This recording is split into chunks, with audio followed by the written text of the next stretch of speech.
बच्चों, on your demand, I am here to advise you how you can get good marks in English. So listen me very carefully and very sincerely. Beta, you all know that English paper always divided into three parts, that is reading, writing and literature section. So आप मुझे ध्यान से सुनते रहिए, मैं आपको कैसे बताती हूँ कि कैसे आपके 3 पार्ट्स में आपको मार्क्स को लाने हैं. Because many of my students got 98 and 99 marks previous years. So the first part, that is reading section. First of all, don't forget of one thing, that practice makes a man perfect. There is no shortcut of any success. आपको practice तो करनी ही है. तो जो first जो मैं आपको part बता रही हूँ, that is reading section. Reading section में क्या होता है आप लोगों को पता है. There is a one paragraph, you read out that paragraph and after that when you start to question answers. Questions are always after the paragraph and you think that section is very easy. आप लोगों को हमेशा ये लगता है ये section बहुत easy है, इसमें क्या होने वाला है, इसमें तो कुछ होगा नहीं. ऊपर तो पूरा पैराग्राफ दिया होता है, नीचे क्वेश्चन दिए होते हैं, आपने क्या किया, क्वेश्चन उठाया, नीचे ऊपर से आंसर देखे लिख गया.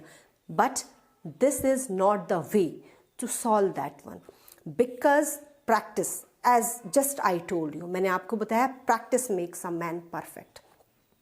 आप लोग जब इंग्लिश की तैयारी कर रहे हैं, आप लोगों को अच्छे नंबर चाहिए, तो मैं सबसे पहले आप लोगों को ये कहूँगी कि आप एक नोटबुक बना लीजिए. For the first section, reading section के लिए आपने क्या करना, twice in a week just give your time to your reading sections. आपके पास प्रीवियस, आपके पास कोई क्वेश्चन पेपर्स होंगे, आपके पास हेल्प बुक्स होंगी, उसमें रीडिंग सेक्शंस को लीजिए. आपने क्या करना है, जब भी आपको टाइम मिलता है, हफ्ते में 2 बार आप आधा घंटा पौना घंटा ज़रूर दीजिए. And very sincerely, very carefully just hold your pencil. बिना पेंसिल के आप नहीं करेंगे. हमेशा जब भी आप बोर्ड में जाएं या आप अपने स्कूल में एग्जाम्स देते हैं, मैं हमेशा बच्चों को, अपने स्टूडेंट्स को भी ये एडवाइस करती हूँ, ऑलवेज ब्रिंग योर पेंसिल. अपनी पेंसिल ज़रूर ले जाइए.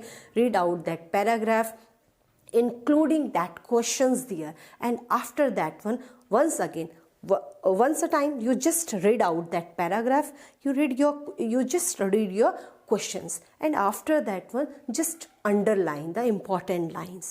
And not only the questions are there are synonyms, there are word meaning also. आपको पता है सिर्फ क्वेश्चन आंसर नहीं होते, सिनोनियम्स पूछे जाते हैं आपसे वर्ड मीनिंग पूछे जाते हैं. इस पैराग्राफ में इसका वर्ड मीनिंग बताइए या इसका सिनोनियम बताइए. तो ये अब आपको कैसे पता चलेगा. तो ये सब चीज़ें होती हैं प्रैक्टिस की. आपने देखा है, आप भी करते हैं, और वो बच्चे जो टॉप करते हैं, जिनके बहुत अच्छे नंबर आते हैं, कुछ बच्चों के बहुत कम नंबर आते हैं, क्या there is a big difference.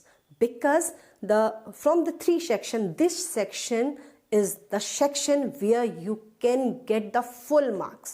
आपको नंबर पूरे मिलने ही मिलने और मिल सकते हैं. वो क्यों, कैसा होता है, मैंने आपको बोला, आप घर में क्या कीजिए, हफ्ते में 2 दिन टाइम दीजिए, पुराने क्वेश्चन पेपर्स को सॉल्व कीजिए. आपके पास जो भी सैम्पल पेपर्स होते हैं, उसमें रीडिंग सेक्शन को पढ़िए. आप बहुत ध्यान से पढ़िए, उसके साथ इंक्लूड कीजिए क्वेश्चंस. आपने क्वेश्चन पढ़े, उसके बाद आप पेंसिल लीजिए और फिर वहाँ पर जो इम्पॉर्टेंट लाइंस है उन्हें टिक कर दीजिए. सिनोनियम्स, आपने एक नोटबुक बनानी है, आपने एक नोटबुक बनाई, आपने आज डेट डाली, आपने इस वीक में मैंने ये पैराग्राफ सॉल्व किया. पैराग्राफ में आपने क्या था, दैट वाज आपना जो भी आपको वर्ड मीनिंग पूछा है, जो सिनोनियम पूछा, आपने लिख दिया. फिर आपने वीक में नेक्स्ट डे करा, फिर आपने वो लिख दिया. इससे क्या होगा, आप जब हफ्ते में 2-2 दिन ये करके जाएं, तो आप लेकर चलिए कि आपने 1 मंथ में 8 पैसेज तो कर ही लिए.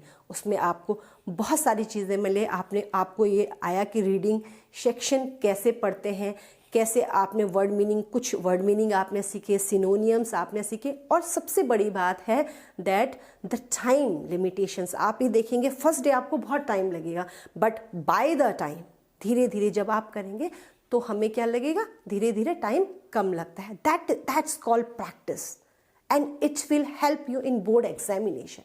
यही बोर्ड एग्जामिनेशन में हेल्प करता है.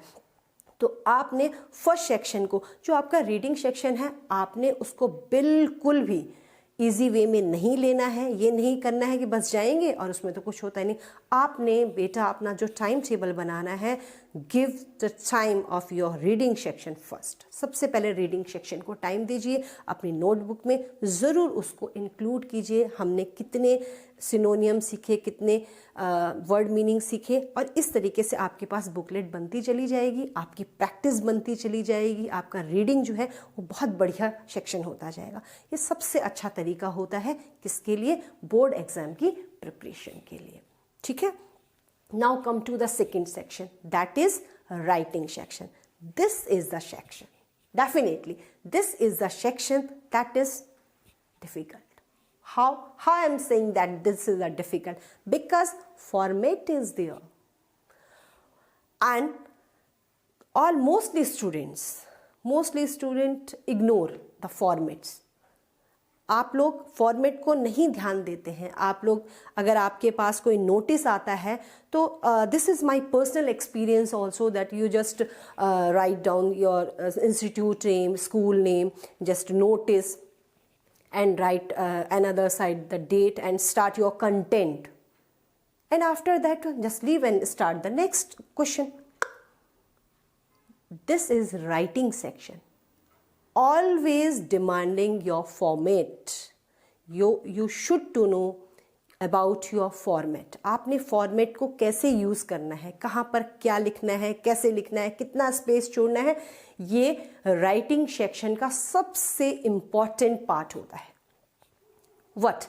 Suppose giving you an example, आपके पास नोटिस आता है, आप लोग क्या करते हैं बच्चों? आप लोग क्या करते हैं, आप इंस्टीट्यूशन का नाम लिखा, उसके ठीक नीचे आपने लिख दिया नोटिस, फिर आप एक डेट। मोस्टली बच्चे क्या करते हैं, आप लोगों को डेट लिखने का तरीका ही नहीं पता होता है। आपने कुछ भी, मान लीजिए आप सपोज आप आज मान लीजिए कि आप 1 जनवरी, तो आप लिखेंगे 1 जो भी आपका year. What is this? This is completely wrong. जाओ फर्स्ट, योर जो डेट है, आपने डेट लिखनी है फर्स्ट, ना oblique month. Suppose this is January, तो JAN oblique then year. Suppose today 20th 20 oblique December, suppose December DEC, then your year. This is right. अगर आप ऐसा नहीं लिखते हैं then you lost your 1 marks directly. आपका teacher सीधा आपका 1 नंबर काट देगा। And there should be differences. What differences? That where you write the institution name, then leave a line, then after that one notice and leave a line, and the side, left hand side, always write the date. Again leave a line, your subject, and after that one content. अब आप ये सारी चीज़ें आप नहीं करते हैं, आप एक तरीके से बस कुछ भी लिख दिया, यहाँ डेट डाल दी, डेट कैसे डाली है, आपने नोटिस किस तरीके से लिखा है, आप इस चीज़ को ज़्यादा नहीं देखते हैं, आप लोग सिंपल लिखना शुरू कर देते हैं। And what about that content, जो आपने, कई बच्चे तो क्या करते हैं, आप में से ही क्वेश्चन पेपर पढ़ा और उसी में से 2-4 लाइनें लिखी और हो गया। Your notice always demands what, when and where, 3 things, 3 चीज़ें मांगता है। कब, कहाँ, क्या होना है, किस तारीख को होना है, कितना बजे है, वो सारा आपने इसमें इंक्लूड करना है। आप में से कई बच्चे ऐसा करते भी हैं, लिखते भी अच्छा, सब कुछ अच्छा करते हैं, but what is the last time? After that one they start the next question, why? They forget just to put that into a box, एक बॉक्स के अंदर।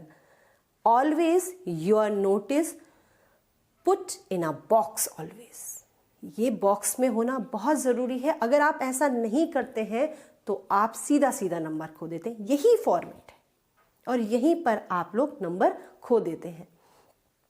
उसके बाद इसी पैटर्न में जब हमारे पास क्या आता है, formal letters format, always ask sender's name, date, receiver's address and subject, content, each and everything.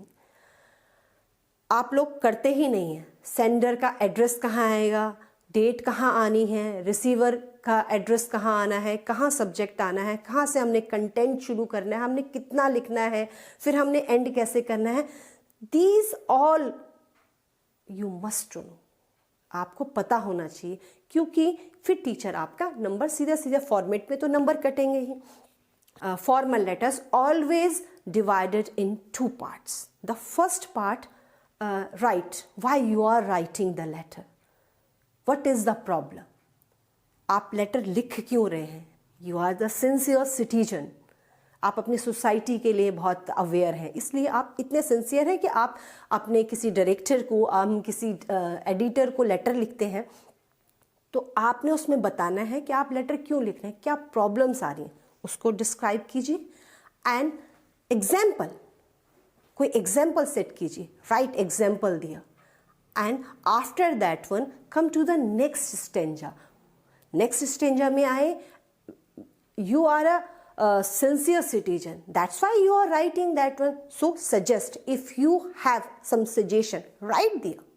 लिखिए आप, आपके पास कोई सजेशन है, आपके पास लेटर आया है कि भाई आपके जो लोकेलिटी है उसमें आजकल उस लोकेलिटी में चोरियां हो रही हैं या कोई चेन स्नैचिंग का मामला है. आपने जब ऐसे पुलिस कमिश्नर को आप लेटर लिख रहे हैं तो उसमें आप मेंशन कर सकते हैं, आप लिख सकते हैं, आप एक सजेशन दे सकते हैं.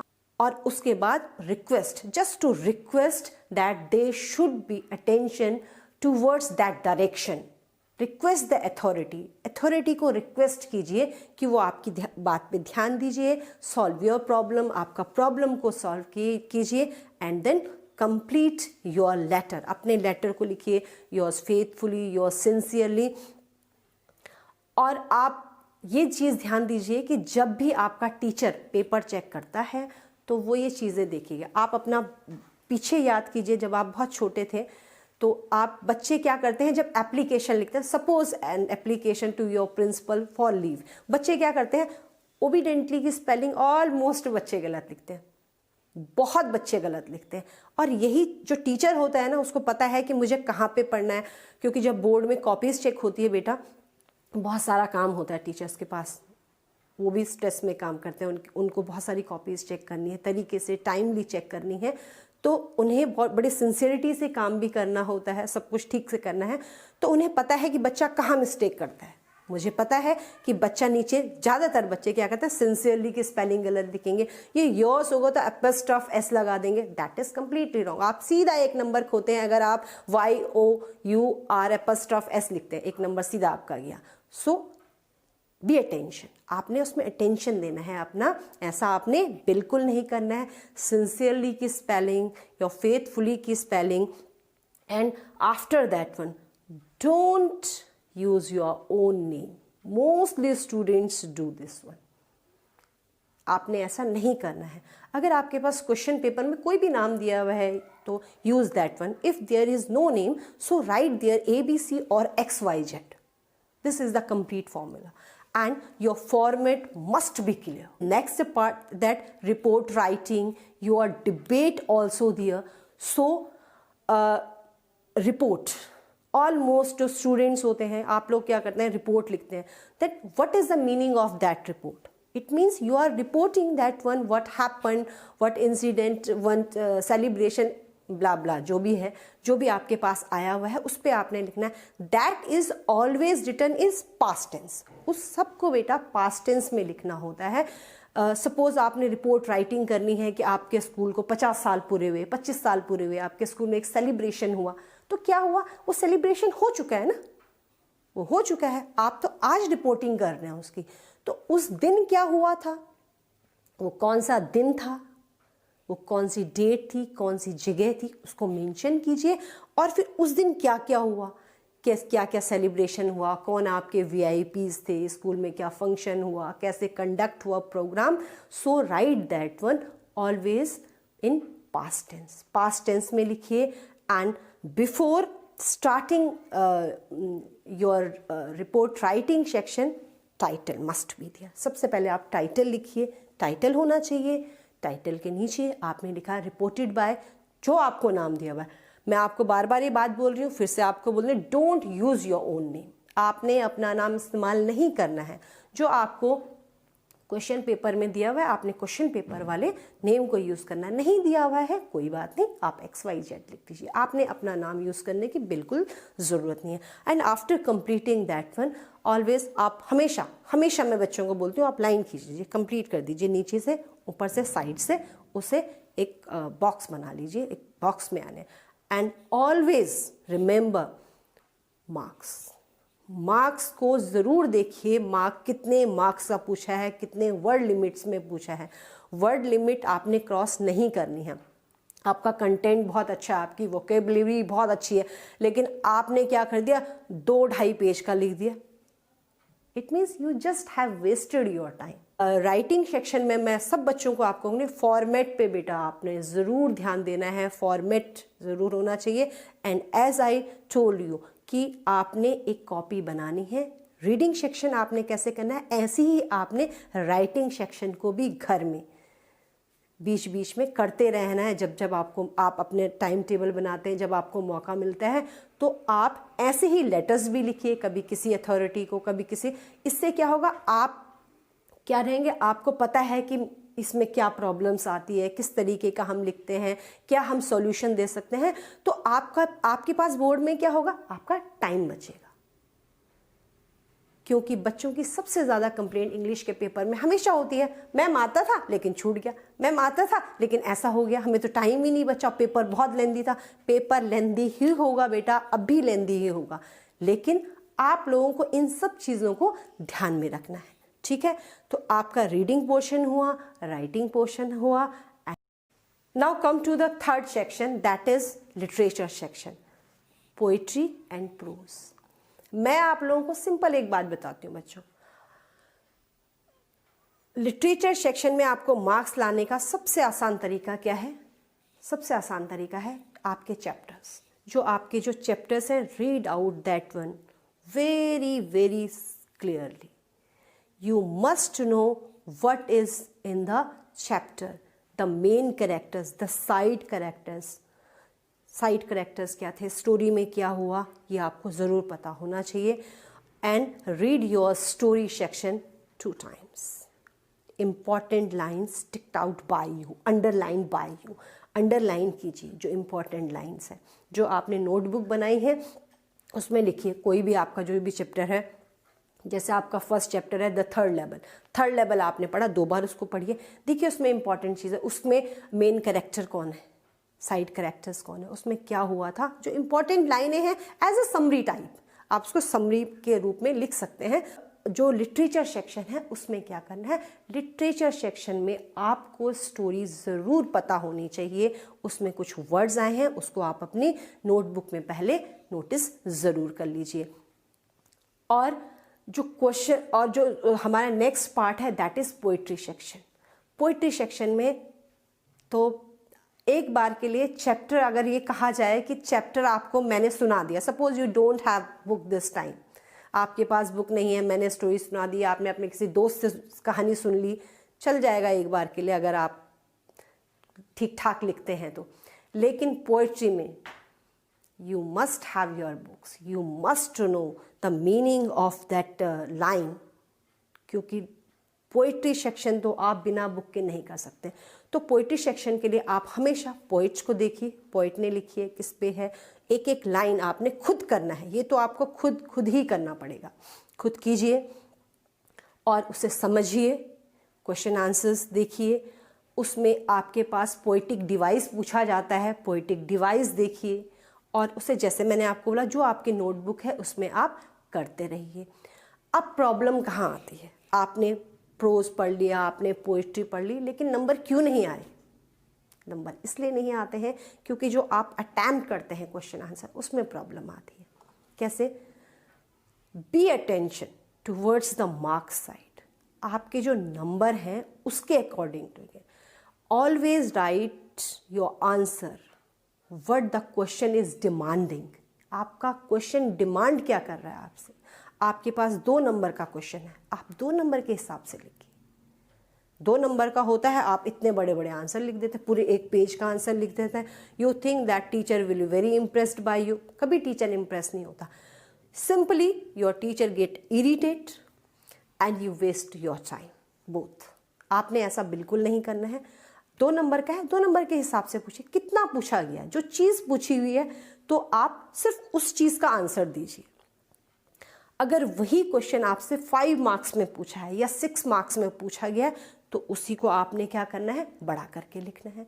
उसी को आपने फिर उसके बैकग्राउंड में चले जाना है पूरी। आप हमेशा जब भी कोई आंसर लिखते हैं तो आप हमेशा एक चीज़ ध्यान रखिए, आप ये सोचिए कि जो आपका जो टीचर है, जो आपकी कॉपी चेक कर रहा है, उसको बहुत ज़्यादा नहीं आता है, उसको आपको समझाना है।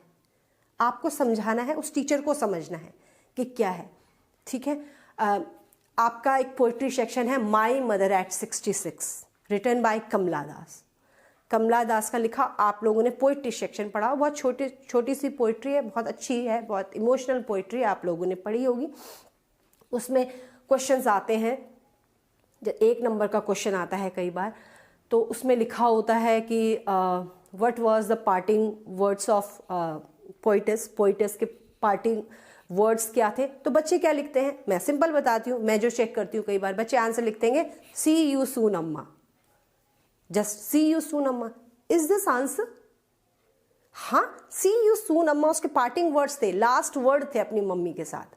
लेकिन क्या इतना लिख कर टीचर आपको सीधा 1 नंबर दे देगा? 1 नंबर का क्वेश्चन है, लिखिए ना पूरा, the parting words of poets, और फिर उसको इन्वर्टेड कॉमास में लिखिए।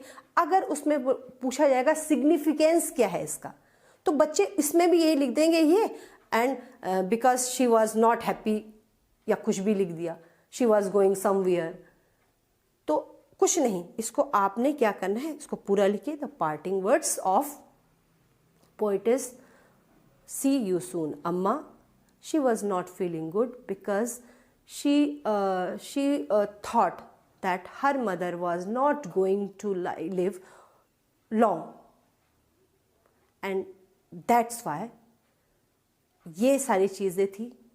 और उसके पार्टिंग वर्ड्स थे, वो सिग्निफाई क्यों थे, उसकी महत्ता क्यों थी, because that time she did not want to make her mother disappointed, अपनी माँ को डिसअपॉइंट नहीं करना चाहती थी। There was a hope to meet again in future, एक भविष्य की सोच, भविष्य की आशाएं देकर माँ को जा रही थी कि माँ हम फिर से मिलेंगे।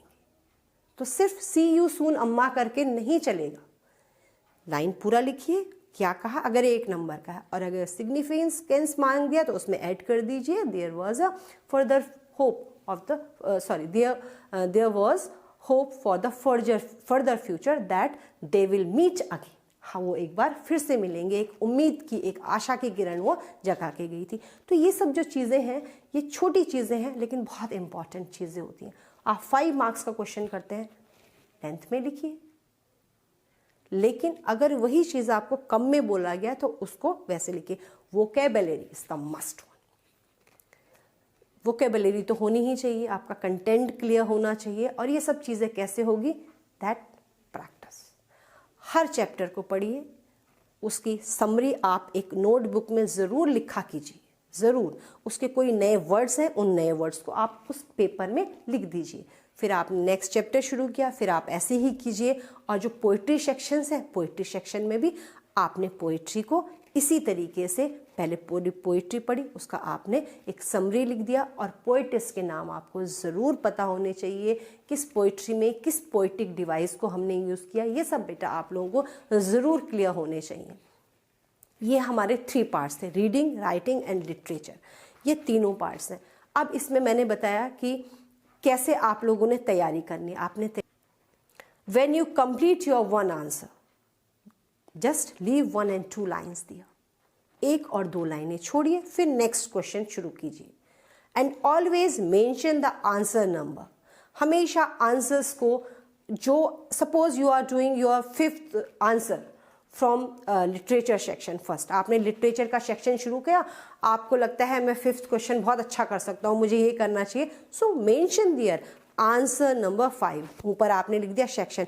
एंड सेक्शन वाइज पेपर कीजिए। मैं हमेशा बच्चों को बोलती हूँ A, B और C सेक्शन कीजिए, हमेशा तरीके से करना चाहिए पेपर। सपोज एक बार आप मान ले, आपको लगता है कि नहीं मेरा राइटिंग सेक्शन बहुत अच्छा है, मैं फटाफट राइटिंग सेक्शन कर लूँगा, कीजिए, कोई बात नहीं। सो स्टार्ट सेक्शन बी, सबसे ऊपर आप टॉप में लिखिए section B and start. Suppose you are doing your question number 3, then answer number 3, answer number 3 आपने ऊपर लिखा क्या, section B, answer number 3। Now after completing that one, leave 1 or 2 line, 1-2 line छोड़ दीजिए। अगर आपके पास टाइम है आप लाइन खींच सकते हैं, नहीं तो कोई बात नहीं, आप आगे कर दीजिए।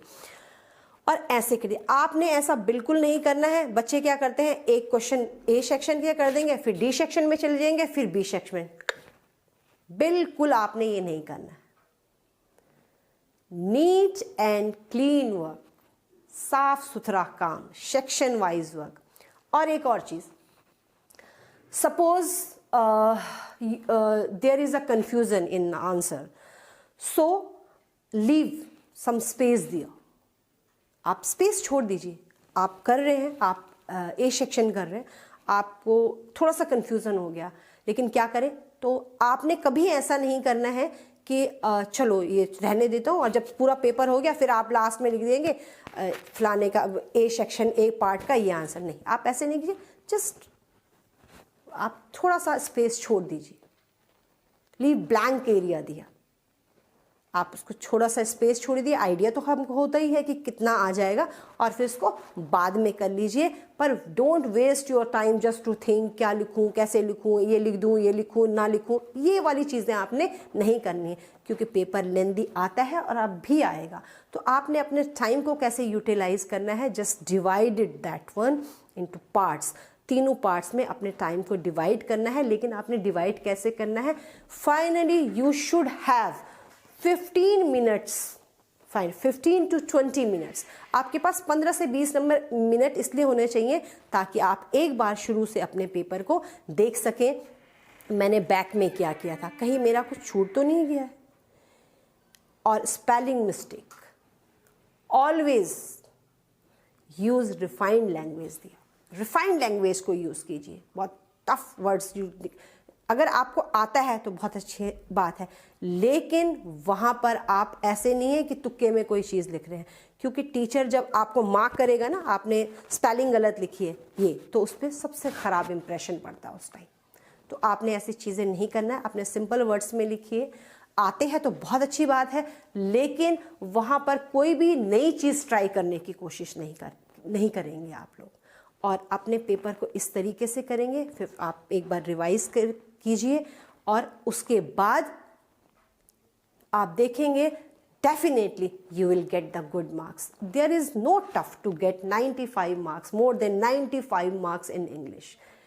आपको बहुत टफ नहीं होता, आता है। मेरे अपने स्टूडेंट्स के आते हैं नंबर, आए हैं प्रीवियस ईयर्स में भी आए हैं, लेकिन क्या है, सम टिप्स, गाइडेंस आपने फॉलो करनी है, उस पर काम करना है। बिना काम किए बेटा कुछ नहीं होगा। English is scoring subject, it's not tough to get the marks, good marks there. So follow this one. If there is any problem you can ask us, पूछ सकते हैं, लेकिन आपने आज से ही एक प्रॉमिस करना है, अपने आप से प्रॉमिस करना है कि आपने एक नोटबुक बनानी है और आपने कैसे अपने टाइम को डिवाइड करना है कि मैंने इतने दिन रीडिंग सेक्शन करना है, राइटिंग करना है और लिटरेचर करना है। राइटिंग सेक्शन में मैंने आपको जैसे बताया है, फॉर्मेट पे बहुत काम करना है आपने अपने लिटरेचर सेक्शन में सारे लेसन्स को पढ़ना है, आपने पोइट्रीज़ को पढ़ना है, और अपने रीडिंग सेक्शन को आपने हफ्ते में 2 बार ज़रूर करना है। अपने नोटबुक में काम कीजिए, अपने हैंड राइटिंग में थोड़ा बहुत, ज़्यादा नहीं, क्योंकि इस टाइम राइटिंग ठीक नहीं हो सकती है, लेकिन साफ सुथरा काम करने की कोशिश करेंगे। I hope you will do this one and definitely you will get good marks. So best of luck to you all. Thank you.